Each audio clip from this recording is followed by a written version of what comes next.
विक्रमादित्य कथा मोर सिंहासनवती तार 10टा पुत्तलिकार कहानी आम शुणी सारी चैनल रे आज 11तम पुत्तलिकार कहानी कहवा जी ता ना थिला त्रिलोचनी आ सी भोजराजा को विक्रमादित्य विषय कौन कहला से कहानी शुणा। राजा विक्रमादित्य जड़े बहुत बड़ प्रजापालक थे आम जाचे। सी दिने चिंता कले प्रजा मानकर सुख समृद्धि गोटे महायज्ञ करेंगे। से सी कौन कले ना मत तो जिते ब्राह्मण थिले जिते लोक थिले राजा महाराज थिले समस्त को निमंत्रण कले। ता व्यतीत से कहले देवता मानक मध्य मु निमंत्रण करी। तो पवन देवता को सी कहले मु निजे निमंत्रण करने को जी आ जो आमर समुद्र देवता जी थे तांको निमंत्रण करने जड़े योग्य ब्राह्मण को पठेले। पवन देवता एवं कौटी अच्छा सी केम जानवे। तापर सी कौन कले ना तांकर जोग साधना से जन तो महायोगी थे जोग साधना द्वारा सी जानीपारे जे पवन देवता एवं सुमेरु पर्वत उपर अच्छा। तो सुमेरु पर्वत उपरको जावाई मुस्किल थिला। से कौन कले तांकर जो कालिंग तांको 2टा बेताल देते से बेताल को सुमरणा कले। से बेताल 2 जन कौन कले ना नहीं सुमेरु पर्वत उपर पहुँचे देले। से सुमेरु पर्वतर चूड़ा उपर एते जोर पवन बहुला जे गछ पत्र मध्य तार मूल सहित हली जाउथिला। किंतु ये तो महायोगी से जोग साधना बसिले एवं पवन देवता को सुमरणा करने को लगिले, प्रार्थना करने को लगिले। तो तांकर किसी असुविधा हलानी, सी प्रार्थना कले, शरीर कौन क्षति है ना।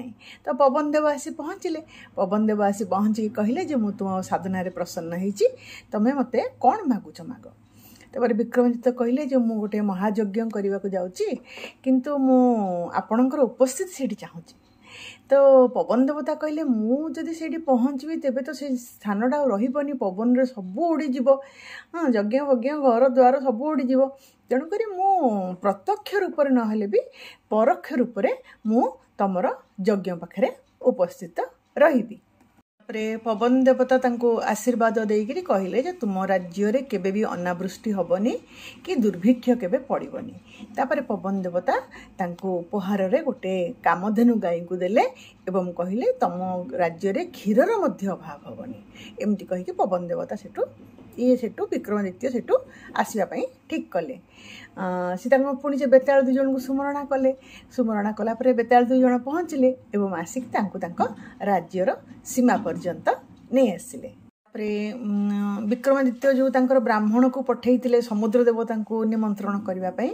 ब्राह्मण जाइए समुद्र तटरे पहुँचले बहुत कष्ट अंटा पानी रे पशिकी सेठी समुद्र देवता को प्रार्थना करने को लगिले, डाकिया को लगिले जे आसंतु आउ देखा दियंतु विक्रमादित्य आपण को महायज्ञ रे तांकर निमंत्रण करचंती।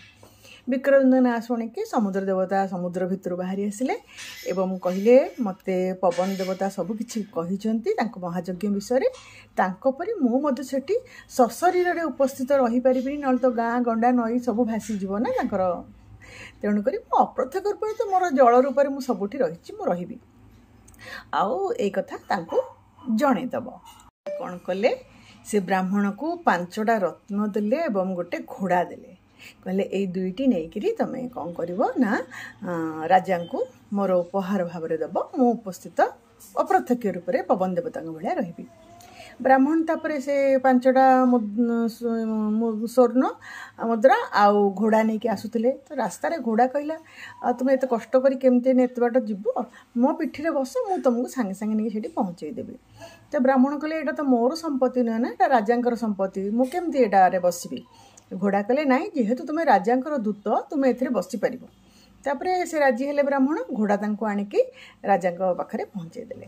पहुँचला परे से ब्राह्मण मने मने भाविले ये घोड़ा जदि मोर हो जाता केते बढ़िया होता मने मने तांकर भावना हैला।